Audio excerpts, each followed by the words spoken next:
स्वागत करतो. आपल्या धाराशिव जिल्ह्याचे लोकसभा माजी खासदार रवींद्रजी गायकवाड सर यांची शिवसेनेच्या धाराशिव लोकसभा मतदारसंघाची त्या ठिकाणी संपर्क प्रमुख म्हणून निवड झालेली आहे. त्यानिमित्त आपले सर्व पत्रकार बांधवांना या ठिकाणी आमंत्रण दिलेलं आहे आणि लोकसभेची तयारी काय आहे त्याची सरांनी या ठिकाणी आता आपल्या पत्रकार घेणार आहेत. आपण त्या ठिकाणी सर्वांचे मनपूर्वक स्वागत करतो. जय हिंद जय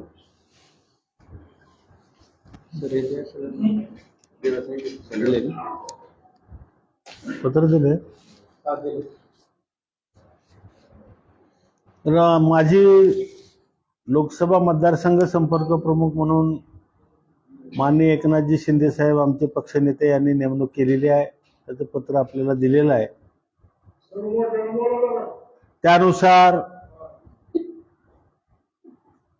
आजपासून मी संपर्क प्रमुख या पदाची जबाबदारी स्वीकारून मी कामाला लागायला सुरुवात करतोय. एकादशीच्या आणि पांडुरंगाच्या आशीर्वादानं भविष्य काळामध्ये चांगल्या पद्धतीचं काम माझ्या हातून घडावं म्हणून आजचा मी दिवस निवडला आहे आणि त्या संप्रदायाला मानणारा मी आहे. आणि यापेक्षा दुसरा माझ्या आयुष्यात चांगला दिवस शुभमुहूर्त कुठला असू शकत नाही आणि म्हणून आज मी या कामाची सुरुवात करतोय.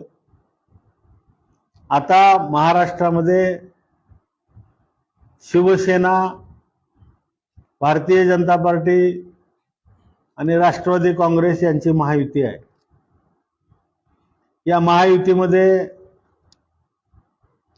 या लोकसभेची जागा निवडून आणायची जबाबदारी एकनाथजी शिंदे यांनी माझ्यावर टाकली. विषय हा आहे की ही जागा शिवसेनेला मिळणार आहे का राष्ट्रवादीला मिळणार आहे का भारतीय जनता पार्टीला मिळणार आहे हे अजून ठरलेलं नाही. भविष्यात वरचे नेते लोक पाटाघटी करून जागा तिघापैकी कुणालाही मिळेल, परंतु जो कोणी उमेदवार असेल तर सगळ्यांना शिवसेना, भारतीय जनता पार्टी आणि राष्ट्रवादी काँग्रेसच्या सगळ्या पक्षाच्या लोकांना एकत्र घेऊन ही सीट 100% कशी निवडून आणता येईल यासाठी आजपासून मी प्रयत्नाला लागणार आहे सगळ्यांना सोबत घेऊन. आणि 100% धाराशिवची जागा ही महायुतीची आल्याशिवाय राहणार नाही अशा स्वरूपाचा आत्मविश्वास या ठिकाणी मी व्यक्त करतो.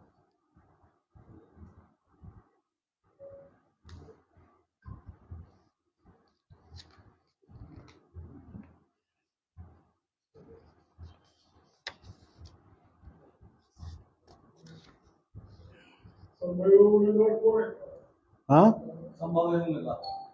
कुठं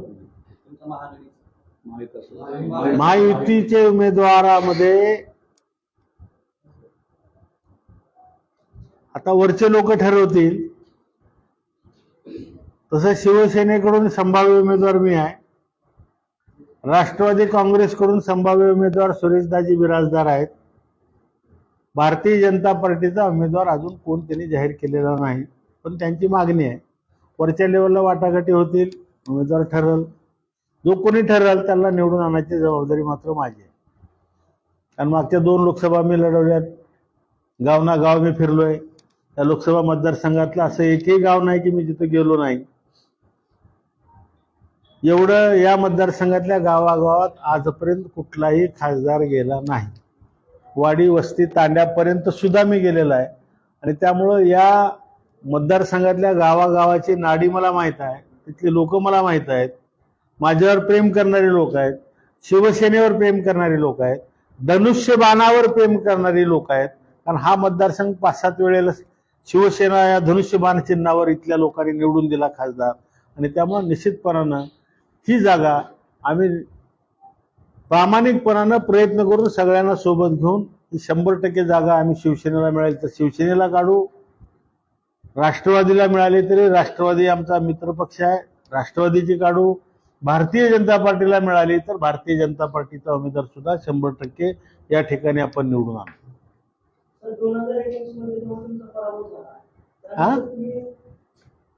ते स्वाभाविकपणानं मान्य करणं ही माझी भूमिका आहे. खोटं बोलणं मला आवडत नाही, परंतु जी माणसं माझ्याकडे आली त्यांचं काम मी प्रामाणिकपणानं करण्याचं काम या मागच्या 5 वर्षात सुद्धा केलंय. जिथे जिथे मला जाणं शक्य आहे त्या त्या ठिकाणी गेलोय. अगोदर मी मातोश्रीवर होतो, 1 तास अगोदर काय चाललंय ते बघण्याचं मी काम केलं. जे ही जबाबदारी माझी. बिलकुल 2 मिनिटात बाळासाहेबचं तिकीट बदलून द्यायला लावायचे. एवढंच नाही, प्रमोदजी महाजन, गोपीनाथ मुंडे, भारतीय जनता पार्टीचे उमेदवार सुद्धा मी सांगितल्यावर बदलून द्यायचे. महाराष्ट्रातले सोडा, कर्नाटकातले सुद्धा माझ्या मनावर उमेदवार लोकसभेचे विधानसभेचे द्यायचे. एवढं प्रचंड प्रेम करणारी माणसं बाळासाहेब असतील, उद्धवसाहेब, गोपीनाथजी मुंडे असतील, प्रमोदजी महाजन असतील, ही खऱ्या अर्थानं प्रेम करणारी, जनसामान्यात मिसळणारी माणसं आमच्यातून निघून गेली. हे खऱ्या अर्थानं माझं दुर्दैव. त्यामुळेच कदाचित माझं तिकीट गेलं असेल. तरी तिकीट मिळावंच अशा स्वरूपाची अपेक्षा नव्हती. आम्ही काय शिवसेनेत आलो म्हणजे आमदार खासदार व्हावं म्हणून आलो नाही. एक सामाजिक संघटना. तरुण पोरांचं काय असतं, भगवा झेंडा बघितला की त्याला भरून पक्षात प्रवेश करतात. काही लोक बाळासाहेबांचं भाषण ऐकून पक्षात येतात. काही लोक जय भवानी जय शिवाजी या घोषणेला भुलून पक्षात येतात. परंतु मी प्राध्यापक होऊन 4-5 वर्ष झाल्यानंतर सगळ्या राजकीय पक्षाचा अभ्यास करून माझ्या घरातले अध्यापकानं सर्वपक्षीय राजकारणाचा विचार करून प्रवेश त्यावेळेस केला आणि त्यामुळं त्या पक्षाच्या विचाराशी, बाळासाहेबांच्या विचाराशी एकनिष्ठ राहून काम करण्याचं काम आजपर्यंत केलं आणि भविष्य काळात सुद्धा त्याच पद्धतीचं काम मी करणार.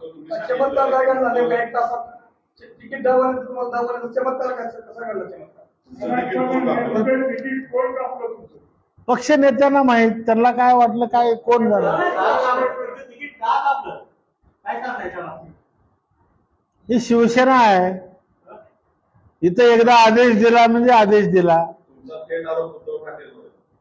हा, उद्धव ठाकरेंनी तिकीट वाटपाची जबाबदारी किंवा विपूची जबाबदारी जी होती उद्धव ठाकरेंच्या सहीने केलं ना सगळं.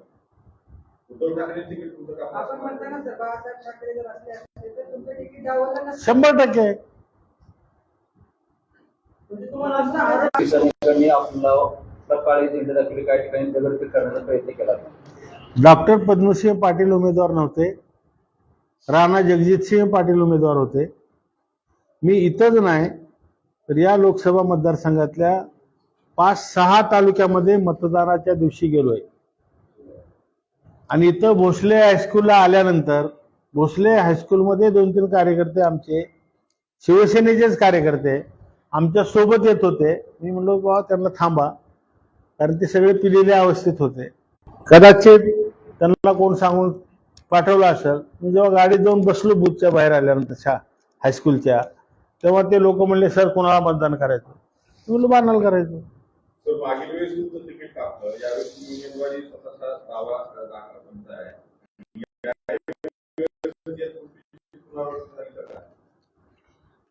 यावेळेस तिकीट कुणाला मिळतंय हा विषय माझ्यासाठी महत्वाचा नाही.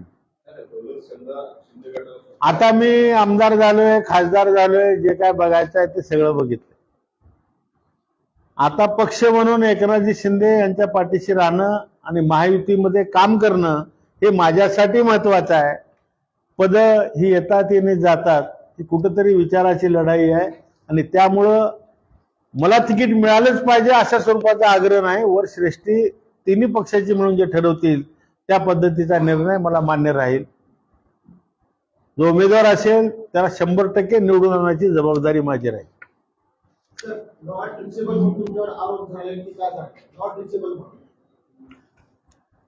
मी कायम नॉट रिचेबल असतो, आजही नॉट रिचेबल आहे. हे झाकून चोरून विषय नाही. मला बाळासाहेबाचाही निरोप यायचा, उद्धव साहेबाचाही निरोप यायचा की फोन चालू ठेवा. तुम्ही तात्काळ तो निरोप द्यायचा आणि त्या माणसांचं काम व्हायचं. हा माझा मोबाईल बंद ठेवण्याचा इतिहास आहे. नाहीतर असा आहे, आजच्या काळामध्ये मोबाईल वापरायला पाहिजे, संपर्क ठेवायला पाहिजे, नाही अशातला प्रकार नाही. पण माझा एक वेगळा प्रकार आहे की या लोकसभा मतदारसंघातले, विशेषतः उमरगा लोहारा तालुक्यातले जेवढे मतिबंध आहेत, जेवढे अपंग आहेत, जेवढे वारकरी संप्रदायातले वृद्ध माणसं आहेत आणि आमचे शिवसेनेचे कार्यकर्ते आहेत, गावागावात बसणार आणि फोन लावणार, उचलला बोलणार, ते काय काम होतं, काय नाही उगाच बोला म्हणून फोन करतो. त्यानं दुसऱ्याला सांगणार मी आता सरला बोलतो, त्यानं लगेच लावणार, तिसऱ्याला सांगणार, तिसरा फोन लावणार, चौथ्याला सांगणार तू कुठं आहेस विचारलं, मी उमरग्यात आहे. त्यानं तर खेड्यातला आहे, उमरग्यात आहे, कसं काय फोन लावला, नाही सर गावातून फोन आला आता तुम्हाला बोललंय म्हणून लावला. असे उगे जस्ट मजा म्हणून असं फोन करायचे, कामासाठीचे फोन असावेत तर ते निश्चित आहे. आणि म्हणून मी खासदार झाल्यावर जाहीर केलं होतं की तुमचं काहीही काम असो ते मेसेज टाका मला, तुमचं नाव, तुमचं काय काम आहे, कुणाकडे काम आहे आणि काय काम आहे तेवढं मला टाका, तुमचं काम झालेलं मी तुम्हाला मेसेज करेन. जेवढे मेसेजेस मला आले तेवढे काम पूर्ण करून त्यांना मी निरोप दिला.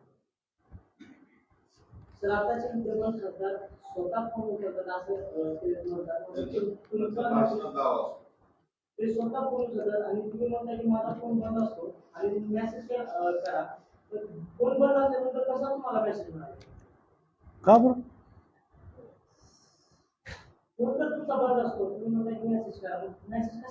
दोन नंबर आहेत ना माझे, माझा 9422464655 फोन येतात, सगळ्याला मुखपाट नंबर आहे आणि दुसराही नंबर दिला मी, त्याच्यावर मेसेज यायचे. महाराष्ट्रामध्ये मराठा आरक्षणाचा विषय मोठ्या प्रमाणात असतो. 2018ला केंद्रानं ओबीसी आरक्षणासंदर्भात राज्याचे अधिकार काढले, त्या बिलावर आपली सही आहे आणि मग नेमकं विरोध तिथं झाल्याने आता राज्यामध्ये समर्थन कसं करणार मराठा आरक्षणासंदर्भात? राज्य सरकार कायदेशीर या बाबतीत मार्ग काढते आणि मी पहिला खासदार आहे की देशाच्या संसदेमध्ये हा विषय प्रकर्षानं मांडणारा. जरांगे पाटलांचा विषय याहीपेक्षा पुढे जाऊन माझा विषय आहे की माझं प्रामाणिक मत आहे, आजही सगळे पत्रकार आज जिल्ह्यातले वेगवेगळ्या सवलती उपभोगणाऱ्या कास्टमधले सुद्धा आपण पत्रकार आहात, पण माझं प्रामाणिक असं मत आहे आणि मी संसदेमध्ये ते मांडलंय, मराठ्यांना सगळ्याला आरक्षण द्यायची गरज नाही. त्यातली कुठेतरी एक क्रायटेरिया मर्यादा ठरवून त्यांना आरक्षण द्यावं, मला आरक्षण देण्याची आवश्यकता नाही. हे कुठेतरी धोरण सरकारनं ठरवलं पाहिजे. आणि दुसरी गोष्ट, ज्या लोकांना आरक्षणाच्या सवलती मिळाल्या आहेत त्यांच्या 3-3 पिढ्याला आरक्षणाच्या सवलती मिळतात. आरक्षण दिलं कशासाठी? त्यांचा सामाजिक स्तर उंचावला पाहिजे, आर्थिक स्तर उंचावला पाहिजे आणि कुठेतरी त्यांना माणसासारखं जगता यायला पाहिजे, म्हणून डॉक्टर बाबासाहेब आंबेडकरांनी या राखीव जागाची सवलत दिली. आजची परिस्थिती जर आपण बघितली, एवढा जो गोंधळ होतोय मराठा आरक्षणाचा, एवढी गर्दी जे जमते, याचं कारण हे आहे, ओपनच्या ज्या जागा आहेत, समजा 30 जागा आहेत, तर त्या 30 जागा सुद्धा ओपनला राहत नाहीत. रिझर्व्ह कोट्यातले 12 लोक त्याच्यात आले ओपन मध्ये, मेरिट मध्ये, आणि ओपनला 18 जागा राहिलेत. त्याच्यामुळे सगळ्याची ओरड आहे की आम्हाला राखीव जागा द्या. ओपनच्या जागा सुद्धा त्यांच्या हिशाला येत नाहीत, ही परिस्थिती आहे. आणि म्हणून मी लोकसभेमध्ये म्हणलं होतं की एकदा एका माणसाला, मला जर राखीव जागेचा फायदा मिळाला तर माझा आर्थिक स्तर उंचावला, सामाजिक स्तर उंचावला, माझ्या मुलांना राखीव जागा मिळायला नको. माझाच भाऊ गावात आहे, तो गरीब आहे, त्याला खऱ्या अर्थानं राखीव जागेची गरज आहे, परंतु त्याच्या मुलाला तो फॅसिलिटी देऊ शकत नाही. माझ्या मुलालाच मी फॅसिलिटी देतो आणि मेरिटच्या प्रमाणे आणि राखीव जागेच्या फायद्यानं माझ्याच मुलाला फायदा होतो. असं एकाच 3-3 पिढीला फायदा होत गेला. परंतु माझा सख्खा भाऊ सुद्धा असेल तर त्यांच्या मुलाला त्या राखीव जागेचा फायदा मिळालेला नाही. ही वस्तुस्थिती आहे. असं राजकारणात स्पष्टपणानं कोण बोलत नाही, परंतु हे लोकसभेमध्ये मी विषय मांडला की याही गोष्टीचा कुठेतरी केंद्रानं या गोष्टीचा विचार केला पाहिजे. कमीत कमी त्या काढून द्या आमचं म्हणणं नाही, परंतु त्या राखीव जागा ज्यांना मिळाल्या त्यांना त्याच्यातून वगळा आणि त्या समाजातल्या इतर वंचित घटकाला त्या राखीव जागेचा फायदा मिळाला पाहिजे, ही भूमिका मी लोकसभेमध्ये मांडली ती. आणि आजही माझी ओपन भूमिका तीच आहे. कोणाला वाईट वाटलं तरी चालेल, कोण माझ्या विरोधात गेलं तरी चालेल, परंतु ही स्पष्ट भूमिका आजही माझी आहे. आता मराठ्यामध्ये आरक्षण मिळालं पाहिजे, त्यामध्ये सुद्धा जे खरेच वंचित आहेत अशा लोकांना राखीव जागा या मिळाल्या पाहिजेत. कारण आज तुम्ही आम्ही सगळेजण बघतो, शेती करणारे शेतकरी गेल्या वर्षी पाऊस जास्त पडला म्हणून पिकं गेली, यावर्षी पाऊस नाही म्हणून पिकं गेली, आणि असं कायमस्वरूपी दारिद्र्य छोट्या शेतकऱ्यांना आज आपल्याला बघायला मिळतंय. त्यामुळे त्यांची मुलं शिकायची कसं, त्यांना कुठल्या पेंडिंग पडलंय. आजही त्यातून मार्ग काढण्याचा प्रयत्न, प्रामाणिकपणानं प्रयत्न राज्याचं सरकार करतंय. खरं तर हे केंद्र सरकारनं निर्णय घ्यायला पाहिजे, पण आज राज्य सरकारवर ते ढकलले. आता राज्य सरकार काय मार्ग काढून हे आपल्याला करता येते का, या संबंधीचा प्रयत्न करताय. तसं जर बघितलं तर मी आमदार असताना भूकंप झाल्यानंतर 95 नंतर मी एकट्यानं विधानसभेचं अधिवेशन बंद पाडलं. हे भूकंपग्रस्ताच्या विद्यार्थ्यांसाठी 2% राखीव जागा मिळाल्या पाहिजे, आणि कायदेशीर सभागृहामध्ये ते मान्य करून घेतलं, आणि त्या पद्धतीनं भूकंपग्रस्त भागातल्या विद्यार्थ्यांसाठी 2% जागा राखीव झाली. पण तेव्हाही 50% जागा होत्याच ना भरलेल्या, 2% दिल्या कुठून? तेव्हा जर 2% दिल्या तर आता 5-7% द्यायला तुम्हाला काय बिघडाले? त्याला मार्ग काढा ना काहीतरी, आणि त्या पद्धतीचा मार्ग भविष्य काळामध्ये राज्याचं सरकार काढेल अशा स्वरूपाची अपेक्षा आहे. आता तसं जर बघितलं आपण, तेव्हा आम्ही केलं होतं 2% रिझर्वेशन. जे स्वातंत्र्य सैनिक आहेत त्यांची मुलं जवळजवळ संपत आलेत आता राखीव जागेतून, त्यातला 1% काढला.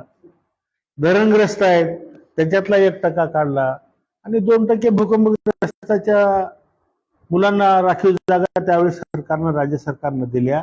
त्या पद्धतीचाच काहीतरी मार्ग काढून 50%च्या आत कसं देता येतंय, किंवा राज्य सरकार स्वतःची जबाबदारी स्वीकारून जो काय खर्च याच्यावर येणार आहे केंद्रावर न विसंबून राहता राज्याचं सरकार राज्यातल्या नोकऱ्यासाठी, राज्यातल्या शिक्षणावरील खर्चासाठी वेगळी तरतूद करून राज्य सरकार याही पद्धतीचा कायदा करू शकतो, आणि त्या पद्धतीची क्षमता या महाराष्ट्र सरकारची आहे. नाही अशातला अजिबात प्रकार नाही. त्यामुळे भविष्य काळामध्ये केंद्राच्या नाही पण राज्य सरकार यातून निश्चितपणानं मार्ग काढेल अशा स्वरूपाचा आत्मविश्वास या ठिकाणी व्यक्त करतो, आणि हे करणं अत्यंत गरजेचं आहे.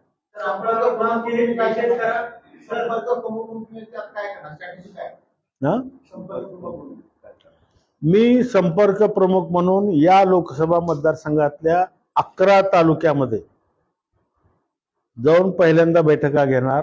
आज काय सिच्युएशन आहे ती बघणार, आणि त्यानुसार गाववाईज शाखाची स्थापना करणार. एक दुसरं, पंचायत समिती वाईज, जिल्हा परिषद वाईज जाऊन बैठका घेणार, आणि संघटनात्मक काम आपल्याला कसं वाढवता येईल हे बघणार. आणि तिसरा टप्पा, भारतीय जनता पार्टी, राष्ट्रवादी काँग्रेस आणि शिवसेना आम्ही सगळेजण मिळून या जिल्हा परिषद मतदारसंघ निहाय बैठका घेऊन, मेळावे घेऊन या भागातला उमेदवार आपला कसा निवडून आणता येईल महायुतीचा, यासाठी प्रयत्न करणार.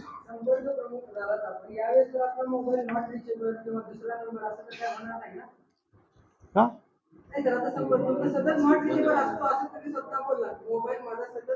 हो ना,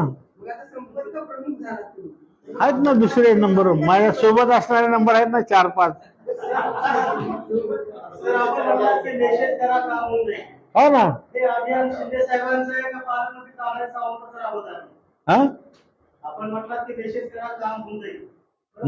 माझं शिंदे साहेबाला मेसेज करा नाही म्हणत मी, सावंत साहेबाला मेसेज करा नाही म्हणत, मला मेसेज करा, परंतु माझ्यासोबत जे 2-4 आहेत त्यांच्या नावावर मेसेज करा.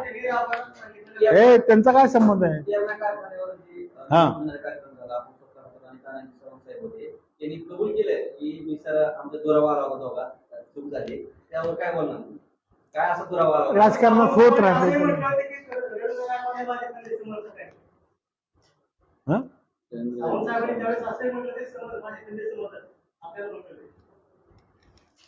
चाललंय आता मिळून चाललंय, दोघांचं व्यवस्थित चाललंय. दुरावा काय होता नेमका आम्हाला सांगू शकता? त्यांना माहित आता मोठे माणसं आहेत, आपण काय बोलायचं त्यांना. ते राजे आहेत, ते साहेब आहेत, त्यांचं त्यांना माहित. आपल्याला काय माहित, आपण साधे मास्तर माणसं, आपल्याला काय त्या भानगडीत बोलायचं.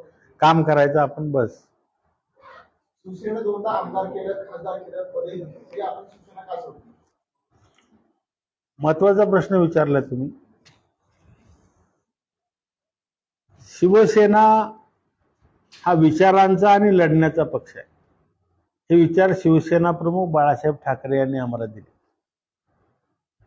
आणि म्हणून आम्ही शिवसेनेमध्ये काम करायला लागलो.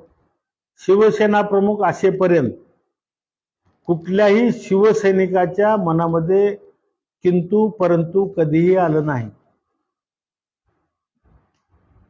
बाहेर पडण्याचा तर विषय कोणाच्या डोक्यातही येत नाही.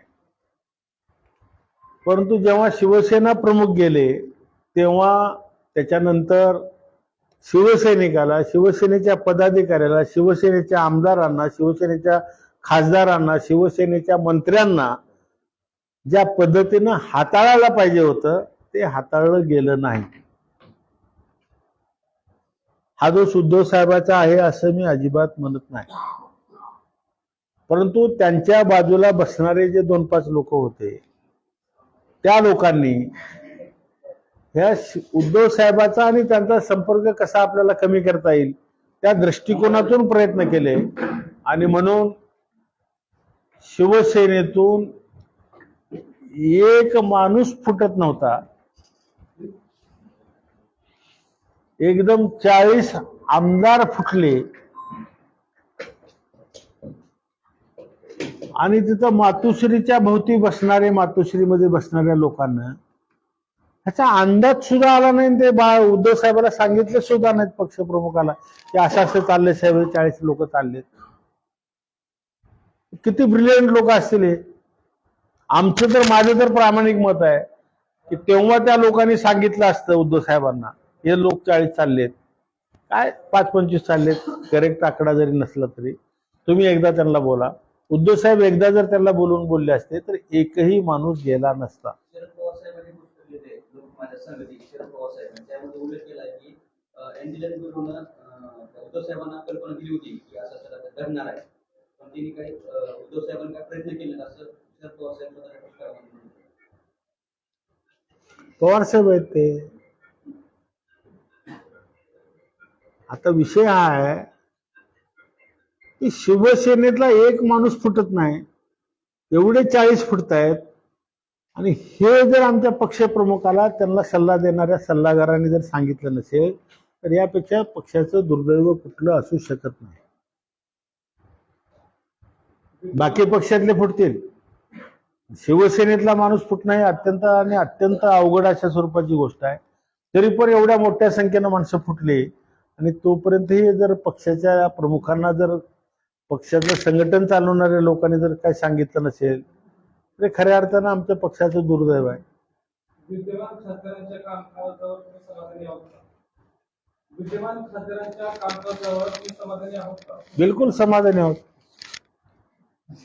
आनंद आहे. प्रत्येक माणसाला राजकीय जीवनामध्ये काही ठराविक कार्यकाळ हा काम करण्याचा मिळतो.